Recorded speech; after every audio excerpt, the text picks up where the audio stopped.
The company had recommended that you do a 500-mile break-in, and that's not highway miles. That's like active 500 active miles. So I guess it's kind of safe to say maybe double that, because I mean I spent some time on the highway, so I know that the 500 miles isn't actually 500 miles. So for me personally, I ran into about 600 or 700 miles before I started actually kind of giving it some gas. But currently, as this video goes, I have 1,200 miles, about 1,200 miles on the clutch. So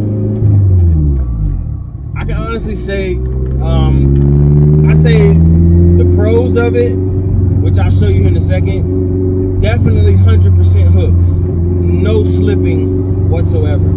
So, you know, almost 600 horsepower to that clutch, and it does not disappoint you.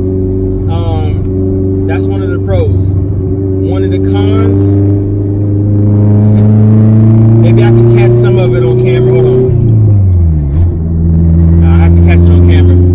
One of the cons to this clutch is it actually makes a lot of noise. So the stage 5 that I have is made out of almost like basically like an iron face material. It's like an iron face clutch, I think they call it. If I said that incorrectly, I'll put the correction on the screen. But I think it said, I think the guy told me it's an iron face clutch, which all that means is the material is gonna grab a lot harder, because it's basically almost in a sense like almost metal on metal. So because of that, sometimes during engagement you get a squeak, or anytime you try to feather the clutch, you get a squeak. So I'm on a highway right now. I'm gonna give you a 3rd gear pull. And she pulls.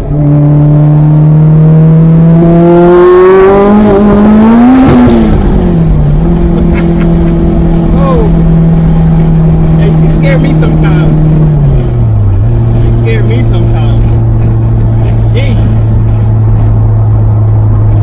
See, my problem was I had one hand on the steering wheel. You can't do that.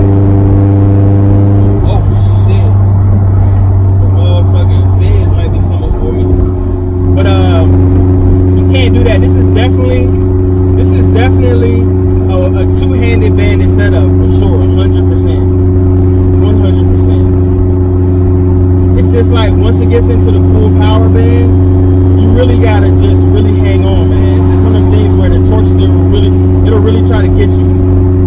So you gotta pay attention to that driving this car specifically. Hey, I'm surprised he heard that. That cop just passed me. Had his lights on for a second too. I think he thought I was going to really get it. Like, get it. That's surprising. That's really surprising. It really drove right past me. That's crazy. Got lucky. But yeah, man. So that's one of the cons. Back to what I was saying. One of the cons is that it is very noisy during engagement. Mostly like first gear engagement is pretty noisy. 2nd gear sometimes, but usually after 2nd gear, you're good. Roll the windows up real quick.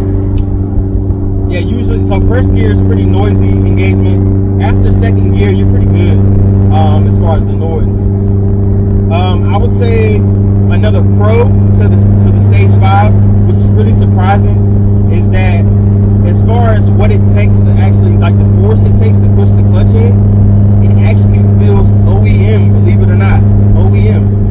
Honestly, when I was bleeding the clutch, shout out to my wife, she was helping me bleed the clutch, and we were like at it for like 30-45 minutes, and it felt like really soft. And you guys got to remember, I had that stage 4 in there, and the stage 4 was a complete brick. I mean, it literally felt like a brick as a clutch.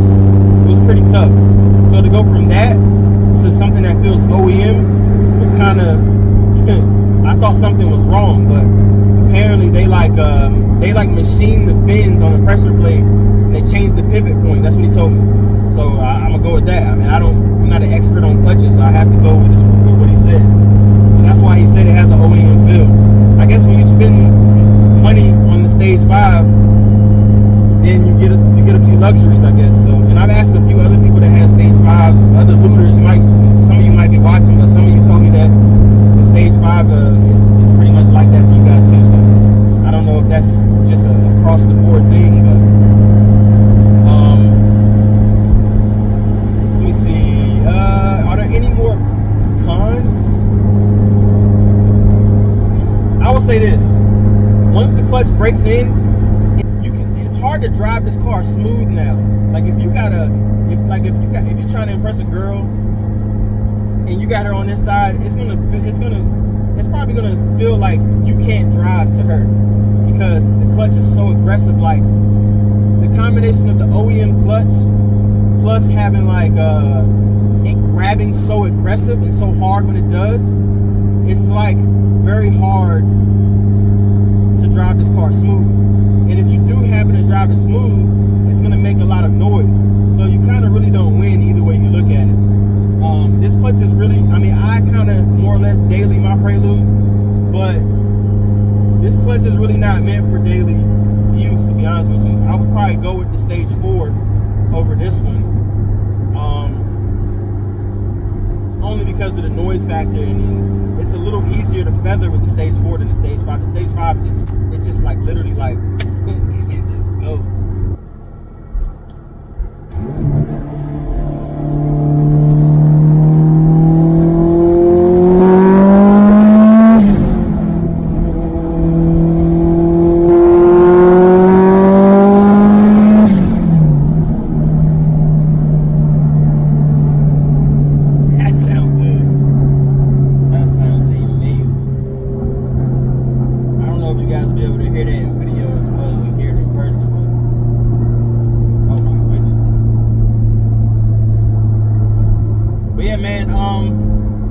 I would probably give this clutch, if I had to give it a rating, if I had to give this clutch a rating, I'd say overall, probably say an 8 out of 10. And the only reason I say 8 out of 10 because of the noise factor. I don't mind the aggressive engagement, but the noise, I can't, like, I probably would end up changing the clutch just off the noise. I mean, you can kind of get used to it, but my thing is, like, you pull up to meets and stuff, it's not embarrassing because it's not like, it kind of almost, the screeching noise almost kind of sounds like a serpentine belt slip, honestly.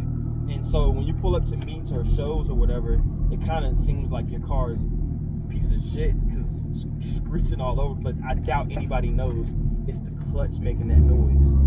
And that's probably the only reason why I've said I would give it an 8 because of that noise. Everything else, man, like actual performance-wise, man, it does what it's supposed to do, 100%.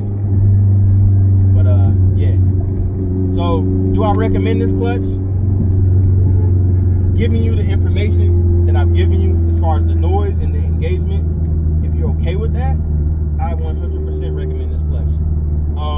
The only reason why I went with the Stage 5 instead of traditionally, somebody would probably typically go with a twin disc with the amount of power that I have and that I'm planning to aim for later down the road over the winter. You know what I'm saying? Oh, you thought I was going to stay? Nah, I'm going up, baby. But for this power, range, and up, most people would go with the twin disc.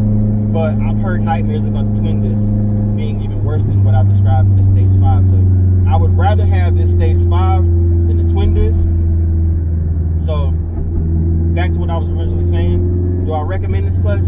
Yeah, I recommend it. I think if you're looking for something a little stronger than the Stage 4, then I would definitely recommend this clutch. That being said, I will leave a link in the description to this clutch if you feel like you want to get one. And that's pretty much it. Playmakers. Okay. Out of my wrist, counted and spin it. Man at the coupe, mine with no tenant. Chop out the top, hit it the limit.